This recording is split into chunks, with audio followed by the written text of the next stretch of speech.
Muito obrigado, Sr. Presidente. Dr. Vítor Constâncio, ouvindo a sua justificação e a sua tese, sobretudo sobre a não execução das garantias sobre as ações do BCP, há aqui um dado curioso. É que os seus argumentos e a sua narrativa são precisamente iguais às de José Brardo, aquele que acusa de estar a montar esta campanha, esta cabala contra si na praça pública. O outro dado curioso é que é a si que ele arrola como testemunha da sua tese e não ao Jornal Público. Mas está enganado. E, portanto, aquilo que parece é que há aqui um comportamento padrão, porque são as mesmas justificações de Armando Vara, de Santos Ferreira e de Francisco Bandeira. E eu faço-te uma primeira pergunta. Nessa reunião com os acionistas, com o José Brardo, porquê é que não levou o vice-governador Pedro Duarte Neves, já que era ele que tinha o pelour da supervisão? Não sei responder, e a única razão porque não terá estado, se é que não esteve, e podem lhe perguntar logo à tarde. O doutor é que disse que ele não estava. Sim, pronto, mas se não estava é porque não estava disponível. Porque esteve sempre comigo, como viram num dos documentos que receberam do Banco de Portugal, esteve sempre comigo nas reuniões que tinham a ver com estas matérias. E estive acompanhado... Então se esteve sempre consigo nessas reuniões, mas não sei se o doutor devia saber daquilo que diz que não conhece até agora, porque não era o seu pelour. Não, peço desculpa, nas reuniões com dirigentes dos corpos sociais do BCP, que estão listadas numa lista que veio do Banco de Portugal e que devem ter recebido, eu estive com o vice-governador. Porventura, ele não estava no banco, não estava sequer em Portugal, porventura, estaria em alguma reunião, e não esteve nessa reunião, mas fui acompanhado pelo diretor dos serviços jurídicos e pelo subdiretor do Departamento de Supervisão. Não foi sozinho. E nada se passou nessa reunião, nas circunstâncias em que já aqui o relatei. Não houve troca de informações nenhumas, nunca nós chegámos a saber ao que vinha para essa reunião o Sr. José Brardo. E eu nunca recebi sozinho, sobre assuntos profissionais, nunca o recebi. Aonde? Nessa reunião disse que esteve acompanhado do diretor do Departamento Jurídico, de mais um funcionário. E mais o subdiretor do Departamento de Supervisão, Dr. Silva Ferreira. Vou porque o seu vice-presidente, que era o homem... Não sei se ele não estaria disponível... Então lembra-se dos funcionários, não se lembra do vice-governador? Peço desculpa. Lembro-me dos funcionários que estiveram comigo na reunião, porque me lembro muito bem dessa reunião, que foi bastante caricata. Como se chamarem aqui o Dr. José Queiroz, ele reterá com mais... O caricata é não se lembrar. Se o vice eram 4 pessoas do Banco de Portugal, ou 3. Não, eu disse 3. Senhores deputados, não entrem em diálogo porque... Eu disse 3, eu disse os nomes das pessoas que estavam nessa reunião. Então o outro não estava. Mas eu não disse que estava. Só lhe perguntei, não foi se estava, se não estava. Porque se era a pessoa que tinha a tutela da supervisão, a minha pergunta não é se estava ou não estava, é porque é que não estava e porque é que não o levou, porque isso é estranho. Porque o senhor diz que não tem aquele pelour, não se sabe nada sobre aquele pelour. Na única reunião que tem, que é essencial, não o leva, eu pergunto. A única razão do porquê é que ele não estaria no banco ou não estaria até no país em alguma reunião internacional. É simples, claro que é simples, porque se estivesse ali ao lado do meu gabinete como estava, certamente que tinha vindo à reunião comigo, como é óbvio, como veio a todas as outras. Como digo, eu não fiz nada sozinho, porque tinha bem esse cuidado de não fazer nada sozinho nestas matérias. E estive bem acompanhado. E estive bem acompanhado por dois altos funcionários do banco, incluindo o diretor do Departamento Jurídico. Não podia estar melhor protegido do ponto de vista de qualquer coisa que pudesse acontecer nessa reunião. E estive. E, portanto, essa é a realidade. Nada tem de complicado, é só isto. Sobre a coincidência da sua tese com a de José Brardo... Não, tenho muito a dizer sobre isso. Tenho muito a dizer sobre isso, pois, porque o disse... Já que vai ser testemunha dele? Não, enfim... E não o público, portanto... Não sei. Ele terá que ponderar muito, se lhe interessa que eu seja testemunha. Terá que ponderar muito. Porque, precisamente, uma das razões porque eu alterei o discurso, enfim, a introdução, a declaração inicial que fiz aqui hoje, alterei de madrugada, depois de ver o público de hoje, foi precisamente para me referir diretamente a ele e aos interesses objetivos dele. E para referir 3 vezes nesta minha declaração inicial que, ao contrário do que ele procura fazer crer, o património todo da Fundação responde por este crédito. Disse-o 3 vezes nessa declaração inicial, citei a linha do contrato que torna bem explícito que é assim no contrato que ele assinou e, portanto, a minha visão sobre esse problema não é seguramente igual à do Sr. José Berardo. Não é igual. E eu tive a oportunidade de o sublinhar aqui 3 vezes na minha declaração inicial e foi de propósito, como é evidente. Eu lamento discordar, mas a sua visão é exatamente a dele, porque diz que a coleção estava de facto em um penhor e as garantias estavam dadas e que a Caixa não usou porque não quis. Não, mas isso já não é comigo. O que eu quero sublinhar é que o património da Fundação respondia e responde pelo crédito que a Caixa concedeu e os outros bancos. Responde. E isso é essencial. O que eu disse na minha declaração inicial é que, aparentemente, ele procurará arranjar argumentos para dizer que não responde e libertar-se desse potencial ónus. E isso é inteiramente errado, do ponto de vista legal, como aqui demonstrei de manhã, e contrário à visão que ele possa ter sobre essa matéria. Portanto, essa questão ficou abundantemente respondida na minha declaração inicial hoje de manhã. Bem, sobre a não execução das ações do BCP, na minha opinião, tem a mesma tese. Agora, quando reuniu com os acionistas do BCP, reuniu já depois de várias notícias vindas a público sobre as várias participações e os vários pedidos de aumento de participação, ou não? Sim, esta reunião foi em 21 de dezembro. Portanto, já sabia o que se passava, os jornais já tinham relatado que havia um conjunto de posições, e não era só o público, Diário Económico, RTP, Diário Notícias, toda a gente falava que havia um conjunto de acionistas que queriam aumentar a sua participação. Não, Portanto, já tinham aumentado. Já tinham aumentado. Já tinham feito isso antes de dezembro, não é?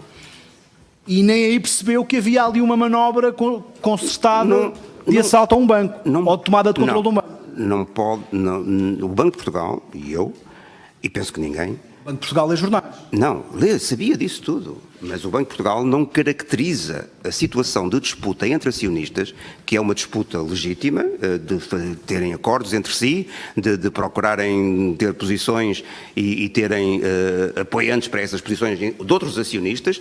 Isso é normal para uma Assembleia Geral, faz parte da iniciativa privada, faz parte da legítima exercício dos direitos dos acionistas.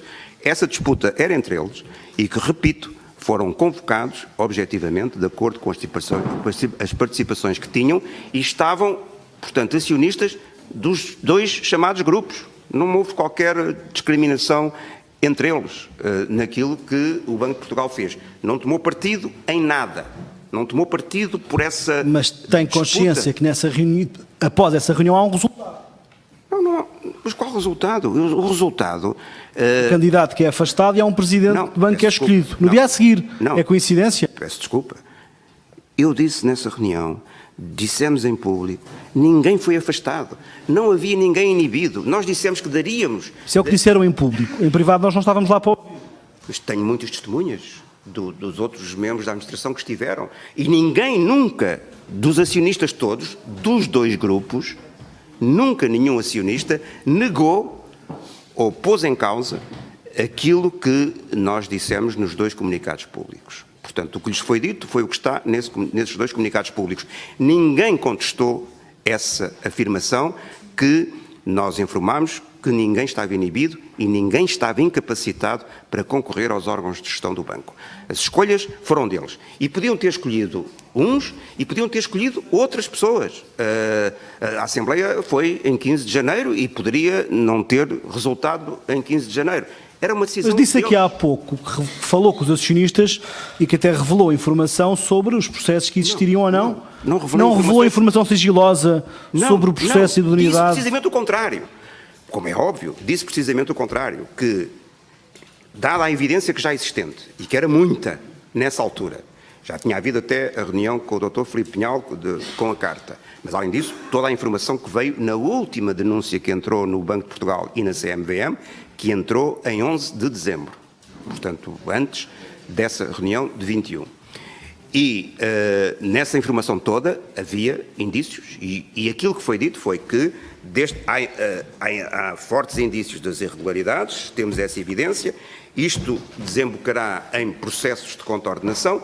Não posso dizer nada, não podemos dizer nada sobre esses processos, nem os nomes das pessoas que estão ou não estão envolvidas, e não dissemos nenhum nome, porque não podemos tirar conclusões antes da estrutura do banco, dos juristas, fazerem esses processos e tirarem conclusões. O que aconteceu? E nesse contexto de não ser possível tirar conclusões e de não dar qualquer informação sobre os processos, nem sobre as pessoas potencialmente envolvidas, nesse contexto dissemos, não está ninguém inibido, não está ninguém incapacitado nos seus direitos de ser gestor bancário. E foi também o que dissemos em público e não sofreu contestação de ninguém essa afirmação que fizemos em público, que é igual à que foi feita durante a reunião, que aliás não foi muito longa, porque houve estas 3 informações ou 4 que eu referi dadas pelo banco e os acionistas foram reunir depois sozinhos entre eles. E portanto não houve qualquer escolha, não houve qualquer interferência na liberdade dos acionistas tomarem as suas opções e escolherem quem entendesse, aqueles ou outros, tinham tempo para o fazer. E ninguém estava inibido, ninguém estava incapacitado, e o que dissemos em público é muito sério, porque dissemos em público que ninguém estava Espero que o que diga em privado também seja sério, mas a verdade é que há uma consequência no dia a seguir. Não, mas eu não tenho nada a ver, nem o banco, com as decisões que os acionistas possam ter tomado nessa matéria. Os acionistas tinham que tomar decisões e tinham que tomar decisões tendo em conta riscos. É evidente, a partir do dia em que veio nos jornais que havia irregularidades graves no BCP, certamente qualquer pessoa e qualquer acionista pensaria, bom, se há grandes irregularidades, as pessoas que estão poderão ter consequências. Isso é uma dedução absolutamente lógica e normal. Muito bem. O que nós formalmente garantimos é que as irregularidades existiam, iriam ser abertos processos, mas não podíamos tirar nenhuma conclusão e ninguém estava inibido. E isto é uma informação importante para eles. E vários tinham procurado obter estas informações isoladamente. E, portanto, para não escolher ninguém, para não discriminar, foram convocados os principais acionistas dos 2 grupos, ou dos vários grupos que existiam, nem sei quem eram exatamente os grupos, e nem interessa, porque foi um critério objetivo que incluiu acionistas de todos os grupos que existiam nessa altura entre os acionistas do BCP. E isto é a verdade dos factos. Deixe-me fazer-lhe uma pergunta. Qual é que é o papel do governador? O que é que distingue o governador do Banco de Portugal? Como? O que é que distingue? Se o papel do Banco de Portugal se fosse só cumprir as regras e seguir determinado tipo de orientações, podia ser uma direção-geral, tal como o Governo atual agora quer fazer. Não. Mas qual é o papel? Para que é que serve o Governador, então? O Governador é o Presidente da organização e, portanto, representa externamente. É essa a função do Governador ou Presidente da instituição. É esse o entendimento que tem... Não é um lugar de representação. Não. Coordena a atividade do Conselho de Administração, nesse sentido, fala sempre bilateralmente com os vários membros da administração em relação às matérias dos seus pelouros, de vez em quando, não pode ser todos os dias, tem os seus próprios pelouros e as suas responsabilidades, além dessa tarefa de coordenação do Conselho e, evidentemente, os membros do Conselho têm a obrigação de assuntos e, obviamente, reconheçam como mais relevantes para a instituição, de os colocarem ao Governador e ao Conselho de Administração. É assim que funciona um Conselho de Administração e a estrutura de governação de qualquer grande organização. E isso, portanto, corresponde àquilo que são as funções do Governador. Que tinha os seus pelouros diretos, entre os quais, desde sempre e ainda hoje, há um vice-governador que tem a supervisão. E é assim noutros países. O governador não faz tudo no Banco Central. Não faz tudo. Felizmente. Agora, não faz tudo, não pode. Considera que o governador tem a palavra do governador? Sim. Tem um poder especial de influência, de dissuasão? Tem um poder, sem dúvida que tem. E de alerta? Se houver fortes razões para isso, sem dúvida. Que sim, que tem esse poder da palavra do governador, digamos, ter mais peso do que a palavra de outros membros da organização. Isso é realmente assim. Então como é que se explica, com tantos alertas de tanto lado, com uma exposição da Caixa Geral de Depósitos, cerca de 10% do BCP, Não. de uma forma ou de outra, como é que olha para o seu papel enquanto governador e acha que é legítimo dizer que aprovar a autorização para o aumento da participação do José Berardo no BCP não tinha nada, não tinha capacidade nenhuma de o impedir? Não, peço desculpa. O que eu já disse aqui de manhã, e vou repetir, peço desculpa, é que a lei definia exatamente quais eram as condições que tinham que ser preenchidas para o Banco de Portugal deduzir a oposição a um pedido de participação qualificada. Essas condições, as 3 principais que aqui já referimos, todos, várias vezes, foram verificadas pelos serviços. Os serviços fizeram uma proposta a dizer não há nenhuma razão legal que justifique deduzir a oposição, e com base nessa proposta de decisão o Conselho deliberou. E ele deliberou dentro da lei, em que não constava, dentro da lei, examinar a natureza ou os riscos da operação de crédito que já tinha sido assinada e decidida pela Caixa. Tem consciência que se não autorizasse esse aumento da posição, esse empréstimo nunca seria concretizado? Não sei, mas Mas tem consciência disso? Não, claro, como toda a gente, isso é uma questão lógica. Se é lógica, Mas, quer dizer, sabe perfeitamente que sim. podia ter impedido esse aumento. Não, só podia. Também sabia que este investimento não era só especulativo, era por uma tomada de posição que era pública. Não. Só podia. Nas condições em que foi. Não, só podia se fosse além da lei. Porque a lei não permitia fazer isso, como ainda ontem o Banco de Portugal explicou de novo, na carta que enviou a esta Comissão, que não seria contra o ordenamento jurídico existente impedir a operação de crédito através de impedir a oposição à participação qualificada, sem ter argumentos legais próprios, específicos, que estavam na lei, em relação à decisão de deduzir. Se eu lhe fiz a pergunta, o seu poder de influência, de persuasão, se impedisse este negócio, teria evitado esse empréstimo? Não, mas seria contra legal. a lei. Seria contra a lei, seria ir contra o parecer técnico dos serviços a dizer que não é o parecer, a proposta técnica dos serviços a dizer que não havia razões legais para deduzir oposição. Foi isso que chegou ao Conselho, a proposta de que não havia razões legais, e não havia razões legais para deduzir oposição. Se o Conselho do Banco de Portugal tivesse decidido ao contrário, tinha que dar justificações porque é que não respeitava os princípios que estava na lei. E podia ser acionado em consequência. O Banco de Portugal seguiu a lei. O que foi muito importante em todo este contexto, precisamente em relação às questões que colocou inicialmente, de não tomar partido por ninguém e tratar todos de acordo com a lei. Porque essa é a forma também, não só de respeitar as regras do Estado de Direito, como era também salvaguardar o sentido de independência e isenção do supervisor. O que é curioso é que não tomou partido, diz, mas caucionou um assalto. Não, porquê? Não caucionei coisa nenhuma. É que o seu argumento que não funciona no caso do Banco de Portugal é o argumento que permite que no caso da Caixa se ultrapassem os pareceres todos de risco, porque o Conselho de Administração é soberano, mas no Banco de Portugal, para ter o poder dissuasor, nunca o usou. Não, peço desculpa. Não, sim. Está a comparar duas coisas que são diferentes, se me permite.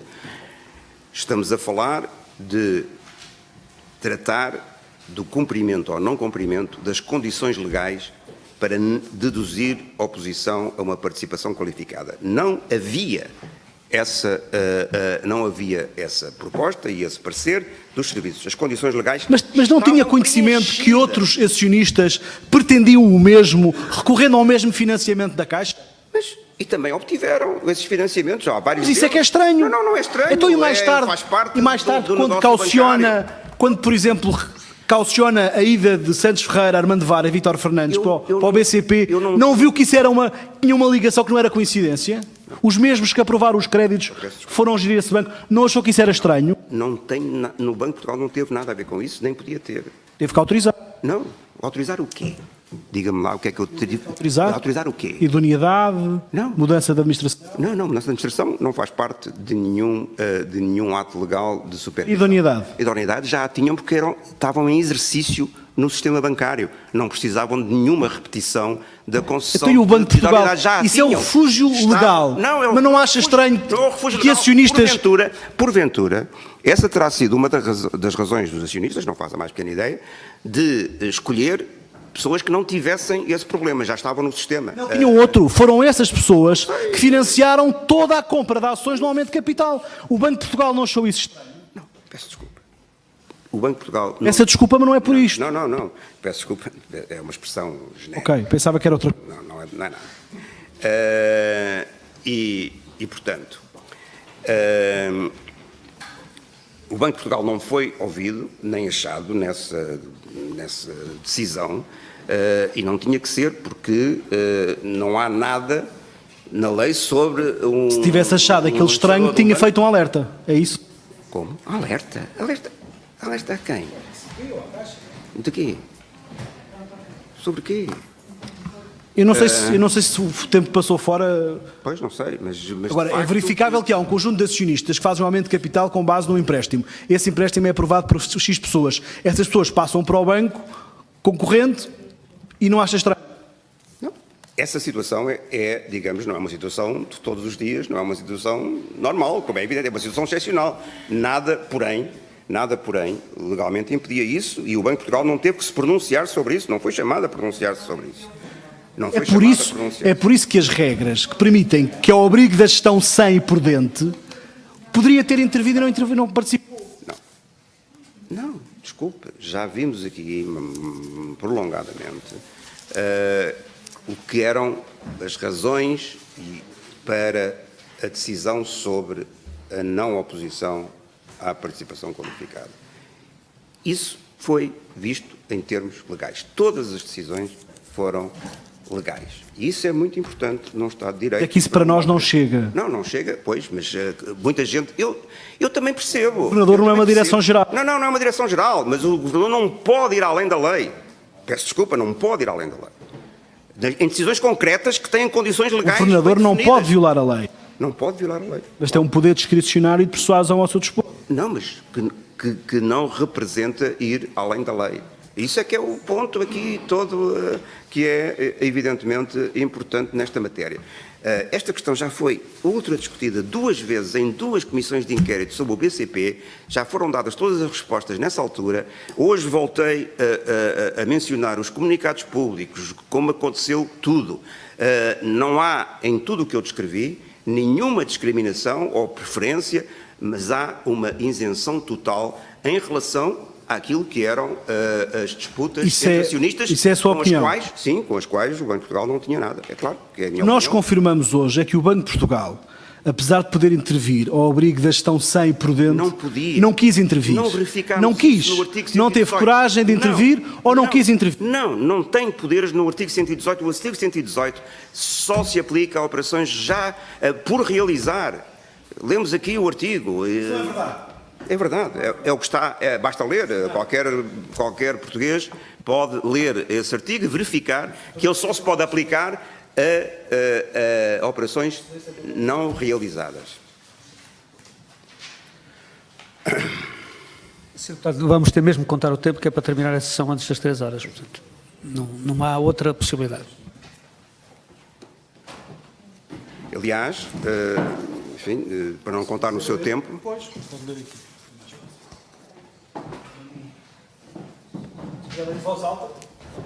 Já lemos hoje de manhã, já respondi a isto.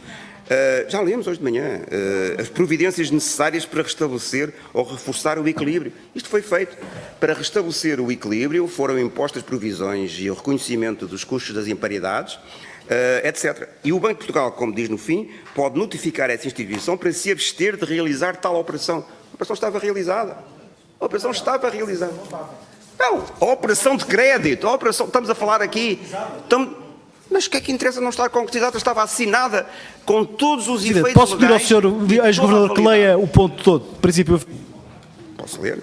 Se as condições em que decorre a atividade de uma instituição de crédito não respeitarem as regras de uma cessão já imprudente, o Banco de Portugal pode notificá-la para, no prazo de que lhe fixar, tomar as providências necessárias para restabelecer ou reforçar o equilíbrio financeiro. O que foi feito na insistência para que reforçassem as garantias e para que fizessem as provisões e o reconhecimento dos custos das imparidades. Isso é que é as providências necessárias para restabelecer ou reforçar o equilíbrio da instituição Caixa. E isso foi feito e a Caixa sempre manteve esse equilíbrio. E, portanto, essa parte está respeitada. Sim, para... O senhor deputado, retoma o seu lugar, faz favor, e faz as perguntas daí, se não se importa. Portanto, tudo isto já foi respondido de manhã e já foi agora outra vez repetido por mim que o artigo 118 se aplica a operações por realizar. No que diz respeito àquilo que vem hoje nos jornais, é falso, e aquilo que disse o Dr. Lobo Xavier, critiquei aqui, também não corresponde à interpretação da lei correta e feita por todos os juristas do Banco de Portugal, que o 118 não se aplica a operações que já estão realizadas. Não, em causa própria, não, é cumprir a lei. Esta disposição existe para situações anormais que podem acontecer numa inspeção ou noutra circunstância qualquer fortuita, o banco ter conhecimento de projetos, como diz o artigo, de projetos de operações. Um contrato já assinado com todas as consequências legais e compromissos legais tomados pela gestão da Caixa nesse contrato, não é, portanto, um projeto de operação. É uma operação totalmente, legalmente concretizada. Totalmente. Faria de Oliveira enviou uma carta ao Ministro das Finanças, então Teixeira dos Santos, alertando para a excessiva exposição da Caixa ao BCP. Não conheço essa carta, mas tenho a certeza que o engenheiro Faria... Não foi para... Estava a dizer que foi uma carta para o Ministro, não foi para mim. E não sei de todas as cartas que eu recebi, mas tenho a certeza que o engenheiro Faria de Oliveira me terá referido a mesma opinião e os mesmos factos. Tudo isso era a partir do momento em que as ações começaram a descer e que se começou a ver os efeitos e quando ele assumiu a posição na Caixa, tudo isso foi visto e discutido, como é evidente, mas era a realidade já existente e uma realidade, repito, de que o Banco de Portugal não teve conhecimento prévio, não se podia opor, não tinha que autorizar. Essa parte já conhecemos. Pois é, não, mas é muito importante. Teixeira dos... Repete. Bate. O Banco de Portugal conhecia. Teixeira dos Santos falou-lhe dessa carta ou revelou algum alerta? Não sei responder. Não sei responder. Como o que aconteceu há 12 anos, se me falou de uma carta, o senhor deputado sabe todas as cartas ou outros documentos que lhe referiram. Se o presidente de um banco me dissesse que eu fosse governador do Banco de Portugal e o Ministro das Finanças, que há um problema... Já aqui disse que seguramente, peço desculpa, já aqui disse que seguramente o engenheiro Faria de Oliveira falou comigo sobre isso. E falámos sobre isso, como é evidente, desde que ele assumiu as funções. Eu não perguntei isso. Não? Se Teixeira dos Santos lhe falou dessa carta ou não? Não sei responder, senhor deputado. Não sei responder. É o que, honestamente, em plena posse da minha consciência, eu lhe posso responder neste momento. Não lhe sei. Tendo em conta que leu a imprensa desta semana, eu estou tão preocupado. Soube que este era um problema, não foi verificar isso? Mas verificar? Como é que eu posso verificar uma coisa que aconteceu... Falou com ninguém do Banco de Portugal nos últimos dias? Sobre se o ministro me mandou a carta ou falou? Não. Tenho outro assunto. O Dr. Vítor Constâncio, quando esteve na outra audição desta comissão, mentiu a esta comissão sobre outro tema, que tem a ver com a carta de Almerindo Marques. Disse que não se lembrava, que não sabia, que desconhecia, e eu lembro-me de lhe recordar que era uma carta de um administrador de um banco que denuncia ao próprio banco. E recordo-lhe que o Dr. Vítor Constâncio disse aqui também que o caso BPN foi descoberto com base numa denúncia. Sim. E, portanto, no caso BPN, a denúncia foi útil.